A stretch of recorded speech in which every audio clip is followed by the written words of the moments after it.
All right, basically, I'm just going to put a password on this. All right, restart that. I'll edit that out. so, so usually people like to work with me to bridge the gap between strategy and design and build. You've got your strategists that they know what to do, and they can tell you what to do, but then you're left to your own devices to figure out, well, now how do I do it? And then it doesn't come out right.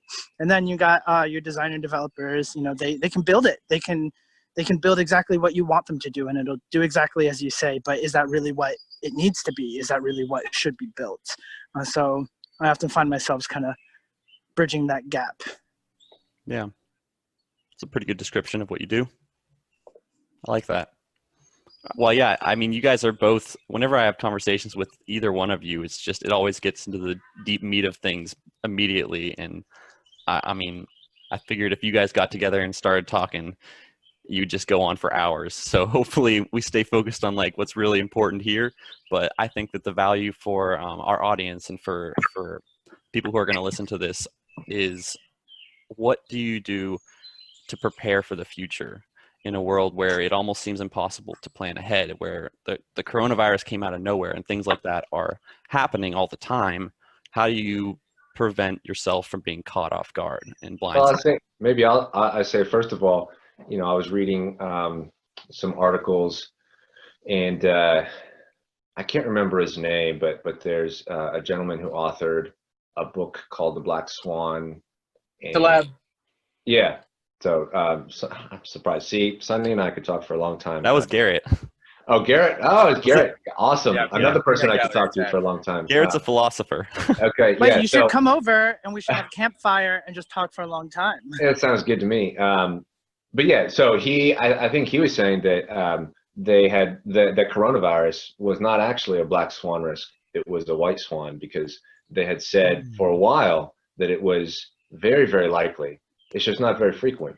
Now, there's two ways to measure likelihood. You can measure frequency or probability. So it had high probability, but just not as frequent. So I think the challenge is, some were caught off guard, but some were not. They disbanded the CDC's. Didn't they disband the UN's like emergency preparedness arm, which they had for years before? And like the CDC, it was the American one. The UN. Yeah, global, they disbanded it like right before this happened.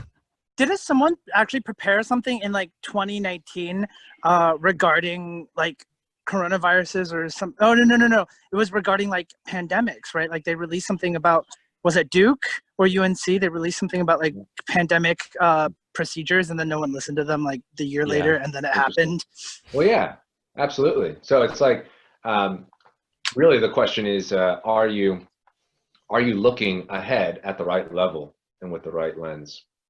That's really preparing for the future, because not everyone needs to have things in place for something like coronavirus that's that far out.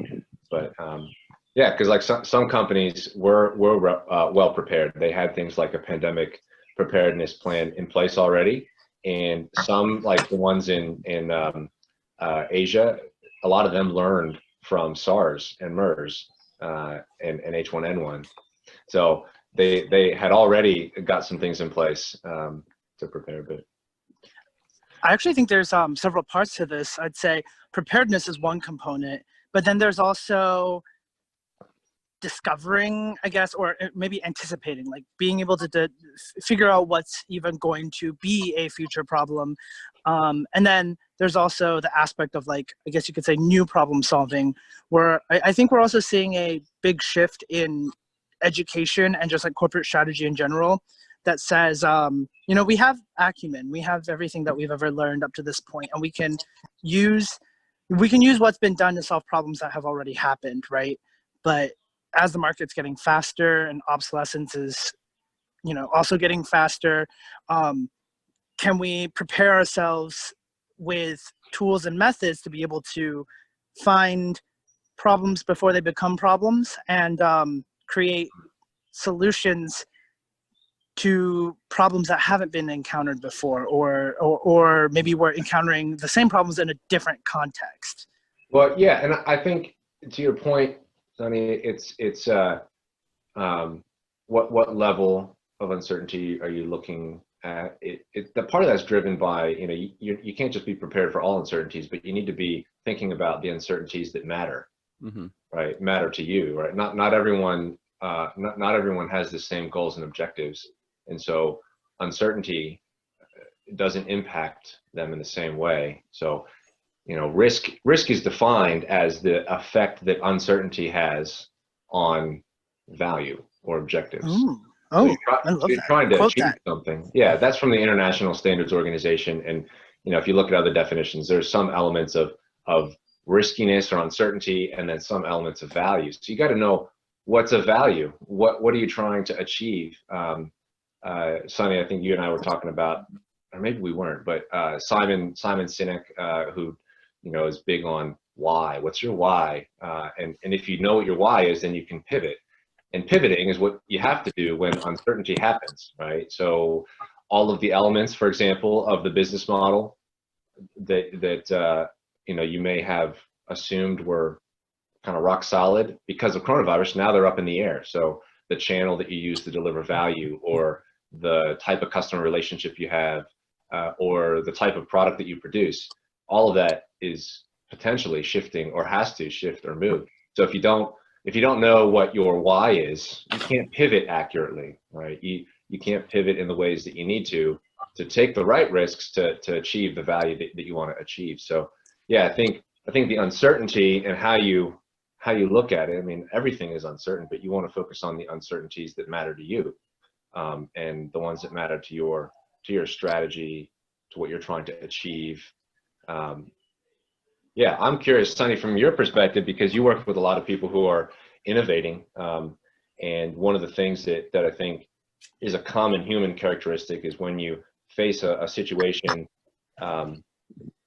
that commonly arises in innovation. When you face a situation that's new or has a lot of unknowns, there can be a tendency to be overly conservative and say, well, let's just be cautious just to be safe. Being on the you know, leading edge of innovation or design, and exploring new areas, there's always going to be new risks or different risks. So how have you encountered those in, you know, being in that front line? I'm curious, and thought about managing them. Yeah, you're absolutely right. And I'd say you actually touched on half of that equation. So something that we see coming in our doors very often, the first half of it is really coming down to the why, right? If you're innovating just for innovation's sake, then what you're going to produce is probably going to be pretty bad, right? Yeah. You have to know what you're innovating for, who you're innovating for, why you're innovating, right? To even begin to determine, well, what are the values to determine if this is innovative at all, or if this innovation is valuable at all. And so often we'll find ourselves, one of the earliest exercises we do as part of our like design or market risk management process is we call it like a brand sprint, and we've got like a whole canvas and everything. And actually, Sam, you can share that with and any of the listeners here afterwards.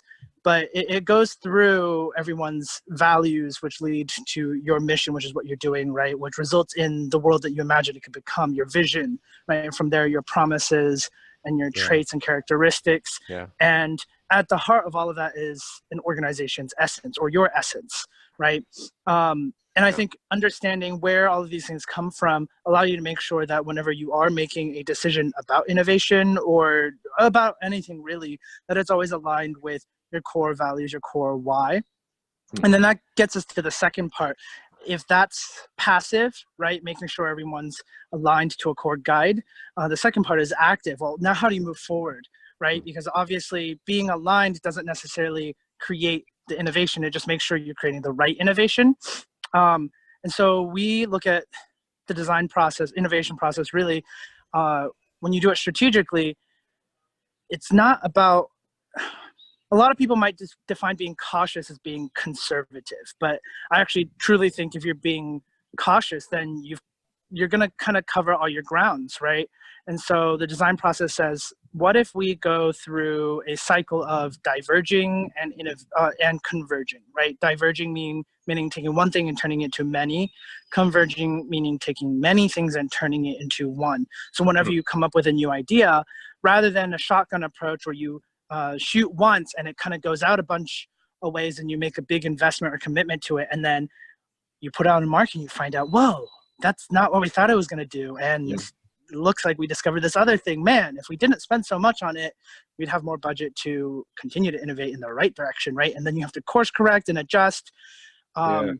Design's way of, or at least how we manage a lot of the risk, is you actually come up with multiple ideas, but rather than doing it at like a mid or high fidelity, you actually do it more at a low or mid fidelity. Fidelity meaning like its trueness to kind of like its final form, right? Or I guess you could say perfection, right? So you can, in like 30 minutes, you can sketch out 500 thumbnails, right? That's an exaggeration, but an hour, you might only be able to make one mock-up, right? So you bring that out into scale. You can make one complete business launch, and that might take you, I don't know, 6 to 12 months. Or you could launch lots of little experiments and prototypes, right? Very low fidelity. And then you learn as you go, and you're also building awareness and getting the message out there at the same time. What are some methods that that you use when you're approaching innovation? Is that a question for me? Yes. Well, sending it right back at you. Pass the mic. I was gonna ask you another question, but actually, that's good. I think I would just say like pushing. So there's several things I want to say on that. So your question back to me is, how do I approach innovation? I'm not innovating. I'm advising some clients who are innovating oftentimes, but I think the balancing is important. I really like though what you said about the fidelity, low fidelity. I've not heard that term before used that way, but I think that's one of the principles behind using a sprint methodology. So we've seen that deployed in some assurance functions as assurance functions being like legal, compliance, finance stuff. You can see that used as a way to make sure that you're actually providing value to the business, so that you're not running through a long list of project steps and getting to the end and finding that that's not really the way that it needs to be done, or that's not actually what the business wanted, or that doesn't really help, or now it's obsolete maybe. So I like that concept. I think that's certainly a better practice in developing something and incorporating the shifting picture of not just the value drivers, right? So how has the value, the source of value in this initiative, how has it potentially changed? So it's no longer, the same thing we've seen before, but how has the source of risk changed, or the type of risk changed, so that we need to address it a little bit differently. And I think that reminds me of the book that I mentioned to you, Sonny, last time we were chatting, from David Epstein, Range, and just what he talks about as the value of being able to see connections that are not apparent, and driving that through a range of experiences. I'm still in the middle of reading it. I'd highly recommend it to anyone who's interested. But what's it called? Just Range. Range by David Epstein. Yeah, by David Epstein. And but he's talking about that concept that you mentioned, Sonny, of kind of dabbling in different things. And obviously, at some point, you do have to kind of settle down and focus and invest in one thing, one design, one product, and so on and so forth. But he's looked in a bunch of different areas of research and seen similar patterns. So in how people learn, what impacts their ability to learn and retain. Long-term success is driven by a broad range of experience. In career selection, those who choose a career or where they're going to focus, the match between a person's skill set and their career is closer and closer, more and more aligned, the more diverse experiences they have. So those who choose early and focus too early find themselves in situations where they've got a poor match between their skills and abilities and their job. So it's that willingness. He talks about a couple of principles that make That's that so hard. true. That willingness to kind of jettison something and move on to something else. Like, here's a bunch of ideas. I'm just gonna put them out there, and only one of them seems like it might work, so I'm going to kind of jettison the rest. That can be hard to do. And he talks about the principle of sunk cost, the sunk cost mentality, that I think relates to this. He quotes another author, I can't remember her name, but she talks about con men. She's a professional poker player, and she talks about how con men know that you start with small asks.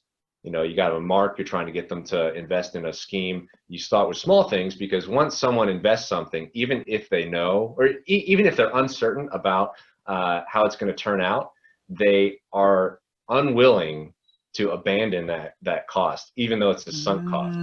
So you lock them in. And that's a mentality that I think you're saying we have to avoid in innovation in business, so that we don't get stuck. You have to be willing to take the sunk cost and just move on once you see that it's not going to work. And I think the point that David Epstein is making is that's what drives your ability to actually make better decisions, is being willing to lose something in the diversity and the range of what you're considering.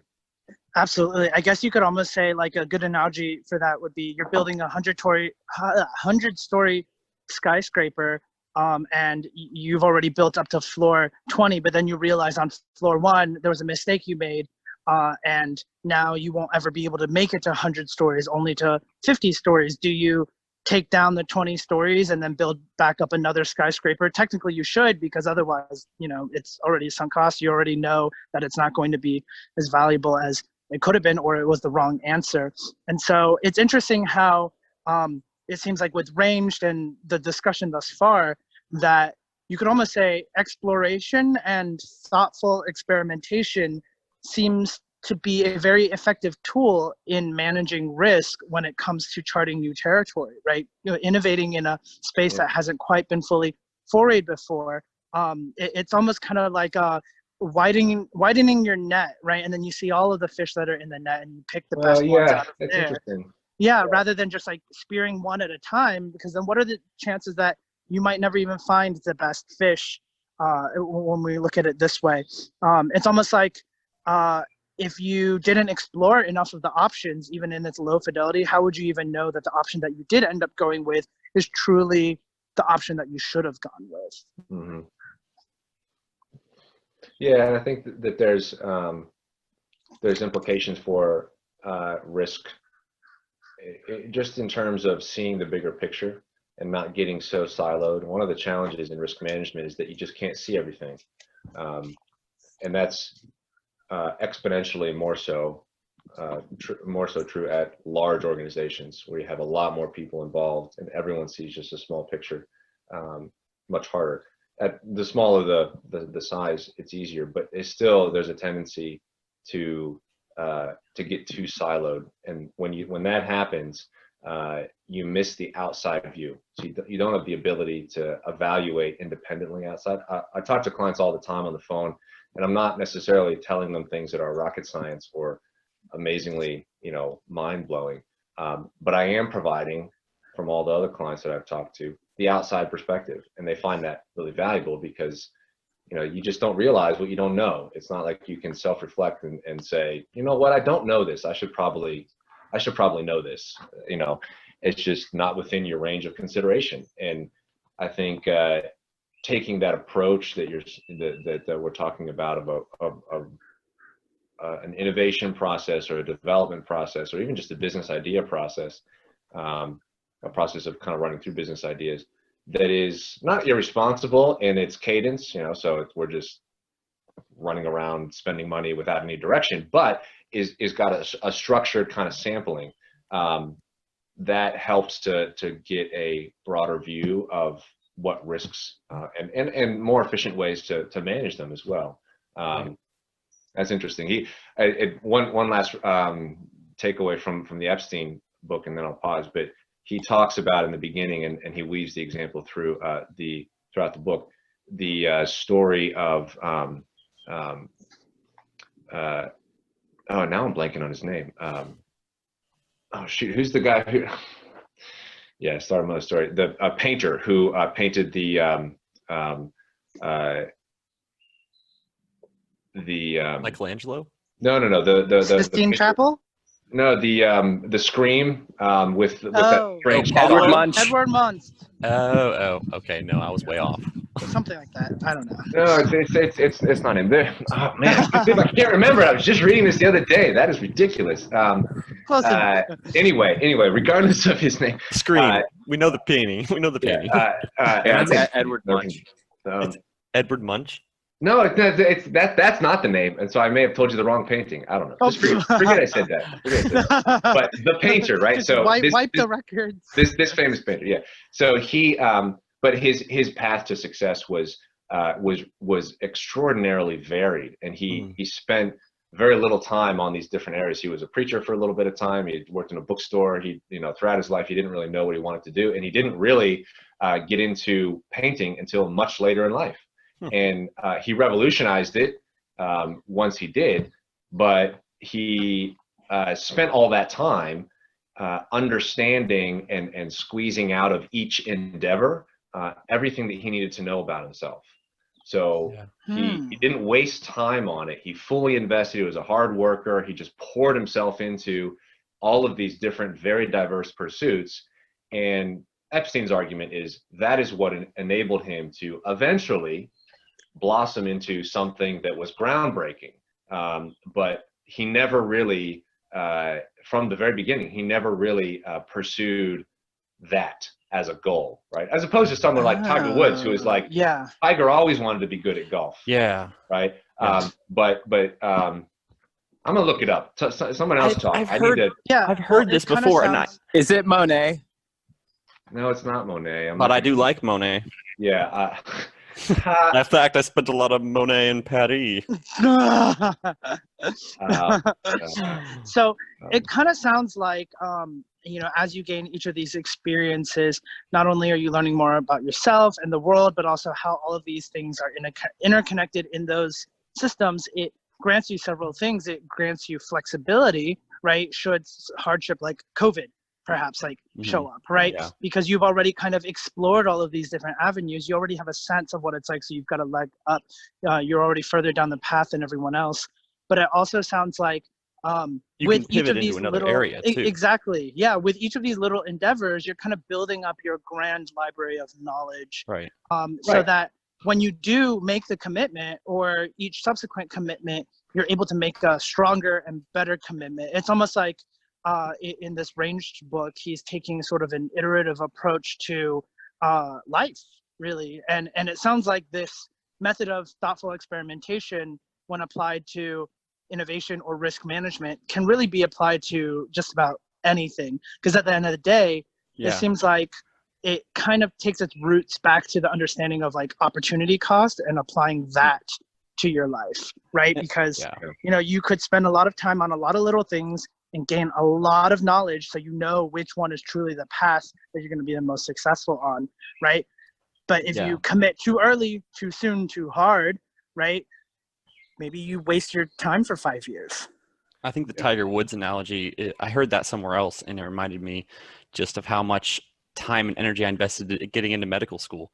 And that was like my whole goal. And it reminded me that like you can still go at it 100% and explore different things as long as you're willing to abandon that opportunity cost when it's right and pursue something else. And like other people achieve the same level of greatness that Tiger Woods does or did by pursuing multiple different things, and it builds up their repertoire to use in other areas of life. Yeah, it was Vincent Van Gogh. Wow! How do we all forget that guy's name? Yeah, sorry, that's my bad. But yeah, absolutely, and I think the value of a targeted or structured range approach is and this is another part of Epstein's argument is you develop and you curate your own skill at making connections and seeing connections that are not obvious between different things, and using that as a problem-solving tool.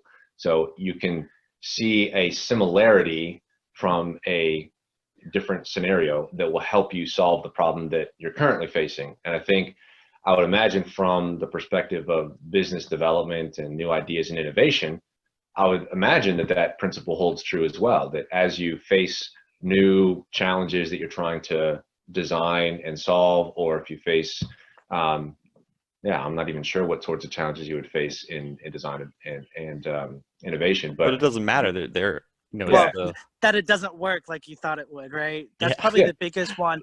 I guess you could almost say everything that you just kind of brought up reminds me of a theory on creativity, where it's actually really just the sum of all of your different experiences and lessons and methods and models kind of all crystallized and filed away in your head, so that anytime you run into a situation or context, you're able to draw from all of these mental models that you've created from all of your other varied experiences, bring them into play and try them one after another, right? Your subconscious runs through it really quickly, and your conscious kind of picks up on the ones that seem to have a little more value, and you actively process those. And that's the part that we register in our conscious like daily life. But when people say, hey, this person is so creative, it's really that their brain is taking all of these different experiences and models that were created from those experiences and applying to the situation at hand, saying, okay, well, there's some parallels here to all of these things. What if we tried it this way because it worked over there, right? And then you think of all those thoughts, you rule out the ones that suck, and then you kind of move forward with a decision. But it seems like it's almost kind of like a fractal, or both like inside your head, but outside in the real world, and even at the scale of like a whole market, or even at the scale of the whole human population, we seem to all be replicating and repeating this process over and over again. Yeah, that's very interesting. Yeah. I think it sounds like you're saying that creativity is something that can be learned. It's not natural, right? Or at least you're pushing back against. I think there's a common assumption that like you're either creative or you're not creative, right? Yeah, it's a mistake people make. Yeah, but creativity maybe can be curated in a sense, and it's not so much of a natural talent as it is a skill set. I think that's part of Epstein's argument with Van Gogh, right? Is people think like he just came up with this amazingly new style, right, of painting, but he never, in the course of getting there, he never kind of chose painting and chose to innovate. It wasn't like he focused there, or even that it came to him early on, right? So Epstein's argument that the creativity that he displayed in coming up with something brand new that no one had ever thought of was not really something that was natural. It was influenced by how Van Gogh applied himself with his natural interest, right? So he spent time digging deep into all these different areas when he was interested in them at the time, but then he was willing to kind of let go and jettison them and say, all right, moving on, I don't like that anymore. That he's arguing that is what ultimately unlocked that creativity and influenced how he came up with that style. And he was productive and creative for like a couple of years at the end of his life, and that was it. Wow. But those were his most prolific years. I think that's interesting. So a roadblock then to creativity would be a risk, and managing it by diversifying your portfolio allows you to navigate those roadblocks more efficiently. Yeah, and produce, almost like create, innovate. preventative. That way you can innovate without these, like, how do I create something new, like a new piece of work of art or a new concept or write a new article? That often produces roadblock, like writer's block or whatever. Yeah. But you can get around that by having a more diversified experience in life and not just like focusing on what you need to do. Right. Yeah, it's almost like I guess you could say it's like preventative risk management, like managing the risk before it happens by thoughtfully gathering as many of these experiences as you can. Obviously, there's probably like a threshold where you start getting diminishing returns, and I'm actually curious where you guys think that threshold actually is, because I really have no thoughts on the matter up to this point. But it also makes sense that that process that Van Gogh went through allowed him to understand enough of the system and what was currently going on so that he could truly create something new, because he knew what new was, right? He knew what is current, he knew what was old, and that allowed him to see the patterns in where everything was heading and create something that hadn't been seen before because he had enough of a body of knowledge. And then again, I don't know if that was the case, but it seems like that same process can apply to I guess like a company's like new developments portfolio? Yeah. Yeah. I don't know. That is a good question. Because I do agree. Excuse me. And I think Epstein would agree as well. I hope Epstein doesn't find this video. Well, essentially, it's kind of like you could spend your whole life experimenting on like a different career path every year, right? And then I guess, would you actually get returns from that, or do you eventually have to commit? And at what point should you commit to find the optimal balance? Like, does it match up with the 80-20 rule or something else entirely? Maybe. I think the 80-20 rule might be a proxy or a stand-in. I think my guess is it's different for everyone, and it might be in the category of you know when you know, right? Like it's not a scientific approach, but you know, one of the things that we can trust is that we have natural interests and abilities and aptitudes. We can curate those over time, and they can shift and change. But when you think about and I'm, I guess, taking this approach from, or taking this from the career approach, it can be taken from a different approach like innovation, some different limits there. But like a career approach, you're thinking, what's the match quality between myself and the career? I think at some point, you know, you'll know that this is a good fit. So for me, in my own career path, you know, I always thought legal, being a lawyer, that was going to be my fit. But I went through a series of questionings and trying to understand what I enjoyed, what I did not enjoy about law, and you know, eventually came to this consulting role. And it wasn't like I picked it out of a hat. It's a fit, right? It just feels right. So I think there's probably an element of that in some of the iteration and when the limit is reached. I don't know what that would look like in the context of developing new products, because you're not feeling it the same way. And yeah, you can't just spend forever on new ideas. But remember Edison, I think he said, you know, he's on like 1,000 different experiments trying to, you know, get a light bulb that works. So, you know, there is value in that sort of diverse approach, but you can't you know, you can't switch around forever. You have to invest at some point. I don't know. What do you think, Sam?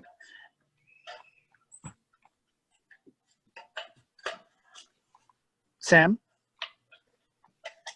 Oh, well, maybe he's not here right now. Oh, okay. I was muted on my mic, but I was going to hand it back to you anyway, Sonny, and just say, like, I think the next step in the process is choosing one and moving forward with it aggressively, but then being willing to abandon it if you see anything that you need to pivot for. So, like, what do you think? Sonny, I mean, you've had from a little bit I understand about your story, you've had a pretty diverse career path. Oh yeah.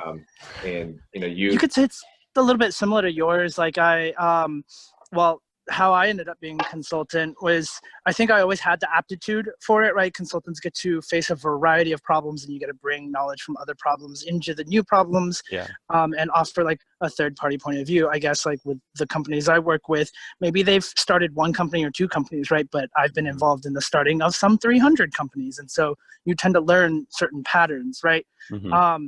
And like I started out thinking I was just going to be a designer. Actually, before that, I thought I was just going to be a computer scientist, like an engineer. And then that completely changed, right? I had to make a decision, design or engineering. And I ended up choosing design. And then I went into corporate innovation. And then after that, I went into just like startup and like entrepreneurship consulting. And from there, I don't think it was like particularly a conscious decision, but it was kind of like when I latched onto what is the right choice for me at this time, there was just so much momentum. It just kept happening in all the right ways, right? And it felt right. What about innovators? Like the innovators that you've worked with, Sonny, like when in those situations, those who have tried a bunch of different options and gotten to a place where they have one that works and they're going to invest in, how did they know when to say, yeah, enough dabbling. This is it. This is where I'm gonna. This is the pony I'm gonna ride to the finish line, or whatever. You know. Yeah, it's interesting. So I have seen kind of like both sides of it, right? The side where you endlessly experiment, you end up in commonly known as analysis paralysis, where you keep thinking that it has to be perfect the first time it comes out. So you keep trying more and more different things and really never committing enough to make any movement anywhere. You haven't crossed the threshold to make even one experiment successful because you just even hadn't committed even just enough, right? Yeah. And then you have the opposite, where people just kind of like jump the gun and they blow ahead into one particular idea without having done any due diligence at all. I'd say, I mean, on either end of those spectrums, it seems to be pretty polar. Like very few people are really in that moderate area, but I'd say any approach towards the moderate area would generally be more risk managed than being on either of the polar ends. And I'd say I've come to realize that, at least from some of the mental models that Paradigm has been developing, one of which is in the strategic design method, every time you diverge, you're always moving forward, right? So what helps you not end up in analysis paralysis is, in analysis paralysis, you haven't set any structure. And so you think about these 5 ideas, and then you go back to the drawing board, and then you think about 5 more ideas, and then now you're on this winding path of 100 ideas. But when you give it some of that process and you say, okay, we will try these 3 concepts at this exact fidelity testing, these variables in this particular environment for this length of time, right? You learn from all of those, and then you take what you've learned, the strengths, the weaknesses, right? You mix them up, recombine them, you converge them into one concept, and then you actually diverge again. But each time you're actually taking a step forward. So it's kind of like that happy medium between, rather than just taking one idea and one version of the idea and constantly moving forward, and rather than taking, 5 or 10 ideas and you just constantly diverge and diverge and diverge until you're overwhelmed. You actually just set some numbers, right? And I don't know if 3 is the optimal number, but it seems to be the one that has yielded the best results for the companies we've partnered with. But move forward, and you have 3 variations of it. Learn, right? Reconsolidate, and then break it apart back into 3 variations again. And if you look at the entire thing, even though you're diverging and converging, it really is a funnel where you started out with the greatest number of possibilities, and then you whittle it down until at the end of the funnel, you have 1 idea left. In theory, you can never really truly reach the perfect version of any concept. You're always aspiring towards perfection. It's like the asymptote in like calculus. But I think it's the pursuit of that gives it some direction in terms of which way you're kind of experimenting in. So if I was to take that and apply it to like everyday life, it would be like being open to multiple different options. You evaluate multiple different options, you try them out, 3 options per se, and then you see how the results play out in your life, and you adapt one and move forward from there and build on it, kind of like an iteration on your person. And I feel like through my whole life, that's what I've been doing. I started off in college as a chemical engineering student, and I wanted to do chemical engineering. I threw 100% at it.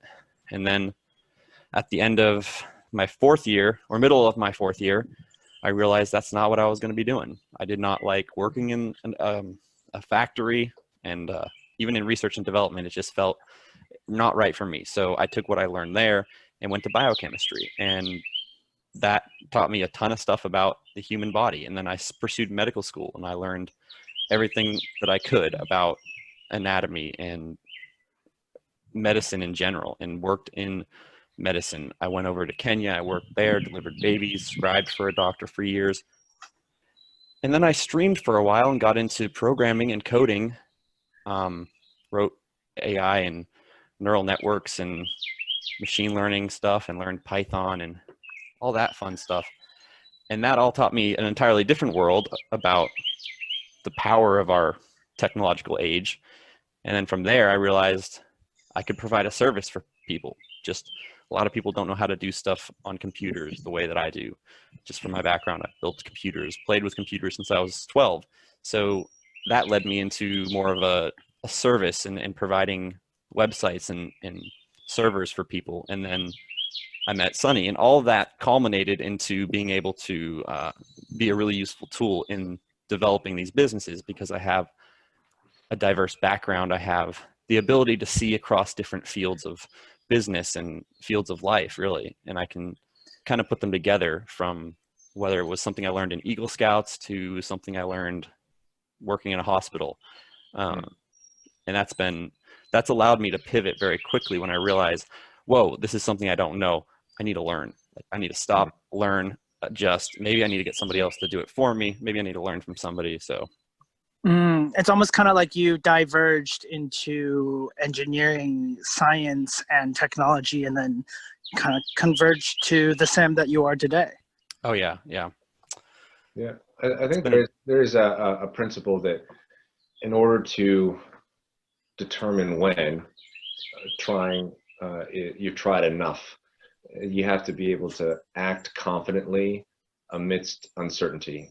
So not knowing, you have to be able to still be confident that you're acting. And I think the only way you can do that is, at least at the moment, and it might shift, but at the moment you have to have clarity at least on one thing, and that's, like Simon, would say, your why. Yeah. Right? Why are you doing this? What at the core, not what are the skills that you use to accomplish your why, or the assets that you use to accomplish your why, or the time that you spend, or the benefits that you enjoy. It's the actual crux of what drives you and what's valuable to you. If you know at least that one thing, then you'll be able to make the pivots, whether it's a converge pivot or a diverge pivot, and be confident about it. And hopefully, as you go, we're all kind of in different stages of that process of pivoting. As we go, I think the goal is to try to take away from each pivot something new that informs our why and how we operate. So for me, the pivot that I made from law to consulting really helped clarify what I feel like I enjoy most, and that's problem solving, taking people's problems in different contexts and trying to identify similarities between them that will help others solve similar sorts of problems. And I'm sure at some point I will reach another pivot point in my career or in my work where I realize that I've got some shifts that have happened in the way that I accomplish my why, or even in my why. But being able to be confident about what it is that is at the core allows you, I think, the confidence or the flexibility to pivot. And you have to accept the uncertainty. That was something I had to learn early on. Is you're not going to be able to make a perfect prediction about a number of things, mostly everything. You can't make a perfect prediction, but sometimes, at least for me, it felt like I had to before I could make a decision. I had to be 100% certain this was the best decision. Well, as I know now, being in the business world, and as you guys probably already know, that's impossible. So you have to be able to act confidently in the midst of uncertain times, which is even more true in COVID. Yeah, I would love to build upon that. So it almost sounds like, in the face of uncertainty, in order to act confidently, one, you start with why. The why kind of becomes like a compass that points you in the direction of your North Star, right? And each time you pivot, diverge, converge, whatever, each time you go on to the next step, if you take a lesson from that, you'll gain more knowledge to further hone that compass and be able to point it in the right direction, so that you are as aligned to the path, the straightest path from point A to point B, right? Point A being where you are, point B being your North Star, where you want to be.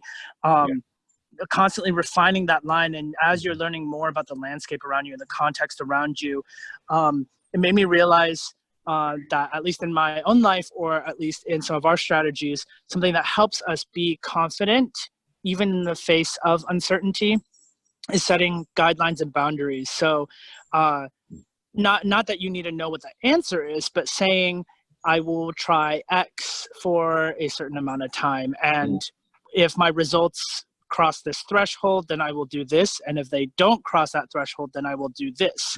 And even the act of defining doesn't have to be an end-all be-all, right? I love that. Yeah, one of my friends actually said they always carry a penny in their pocket, because when there has to be a decision, he assigns heads to one side and tails to the other side, and he flips it. But even if heads doesn't match up with let's say heads is Chick-fil-A and tails is KFC, right? Let's say it lands on heads. At that moment, your heart and your head, your gut will tell you, oh, that's not the right answer. And then you go to KFC, right? Your So intuition kicks in as soon as you flip that coin. Exactly. So it's like by setting those boundaries and those guidelines, by saying we will test these 3 concepts for this That's set brilliant. period of time. That way you don't endlessly experiment forever, right? And you end up in that analysis paralysis. And that way, I may not know the answer, right? And I don't know if I will know the answer after this 1 month period, but I do know that if I take 1 month to test these 3 options, right, I will know more about what might be the right answer or the next thing to test. Yeah. Yeah, and then you just build from there. You don't have to throw out that time. You're not losing that. It's not a sunk cost anymore. Yeah. That's very interesting. I like the concept of time boxing uncertainty, and I think that as you do that, you get a better perspective on making decisions, and it's difficult to do because you're never going to have a perfect vision or the perfect ability to quantify something in the future. But true, but it allows you to move forward. At least it allows you to take another step. Yeah, and it allows you to pivot, and I think still find either from the job perspective enjoyment, or to still derive value from what you're doing, or see value provided from what you're doing for others, or what product you're producing. Yeah, that's very interesting. Yeah. Do any of the people in the audience have any questions, I guess, or like any challenges that you're running into regarding risk management? Shoot them out there. Sarah, Kevin, Garrett, you guys got any questions that you thought of? No, I just really enjoyed the chat. Yeah, me too. This is good. Yeah, Sonny, check your DMs. I think that having that core why, and I'd love to hear like from both of you, like what your core why is real quick, because I think, oh, sorry, the mic rebound. But I think that that's really important. And I just throw out some examples of like what a core why would be that. Well, I'll borrow one from, I mentioned one of my own, which is helping people solve problems. Yeah. But I'll throw out one that I heard Simon mention on, I think, a podcast or an interview that he was giving. And I think it was an example in COVID where a pizza shop owner in New York City wasn't able to make pizza anymore, but he pivoted completely, I think, to either providing, I think it wasn't even in the food industry, but it was like a service to maybe to firefighters or to those on the front lines serving. His point being that he wasn't tied to any of the things involved in actual pizza making, right? That's not where he derived value. It was from helping people, and so because he knew that, he was able to pivot quickly and find other resources and other assets to help people in a new way. That's what I did with medical school. I wanted to help people with medicine, and I was like, okay, I can't do that. That's not where God's taken me in my life, but I can do it in a different way. So that's my goal now. Sorry, I cut you off. Continue. No, that's great. Yeah. I mean, that's another example, and I think that we have to hold it loosely too, because that can shift over time, and be slightly different. But giving yourself some parameters and forcing in a sense some decisions even in the course of uncertainty. Yeah. I'm trying to remember. I had another thought when Sonny was speaking that I wanted to blurt out, and I've lost it since. But I'll see if I can recover it.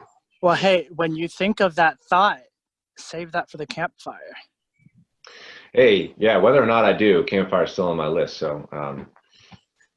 We should make it happen.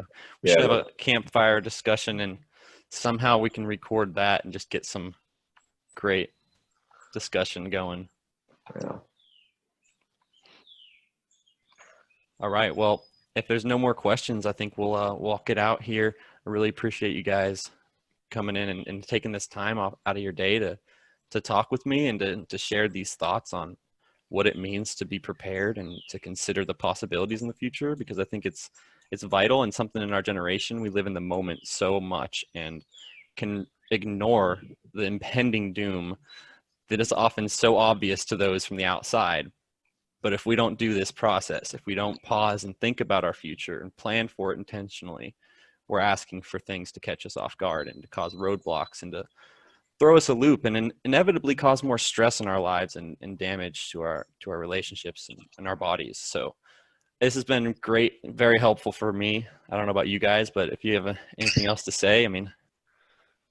That's it from my side. Yeah, I appreciate the opportunity to be here. It was a lot of fun. To chat. I'm glad you enjoyed it. Yeah. Great. Yeah, sorry about the Zoom bomb at the beginning. That was funny. I'll cut it out. Nah, All you right. just leave it in. Surprise. I would not leave it in if I were you. Oh, okay. We'll listen to Garrett. Something risk management, right? Yeah. Yeah, because Garrett is our risk management chair. Yeah, see, I needed to do a little bit of that when I sent it out on Twitter. Yeah, that well, Twitter, you know. All the 5-year-olds stopped in. All right, guys. Well, I appreciate you coming out, and I hope you enjoy your weekend and the rest of your week. I guess it's still Thursday. This is One more day. yeah. Yeah. We can Thank do you it, guys. Yeah, We can do it. good chatting with you all, and Likewise. yeah, I look forward to a chance to stay in touch in the future. So take care. All right. Awesome. Thanks. Yep. Good night.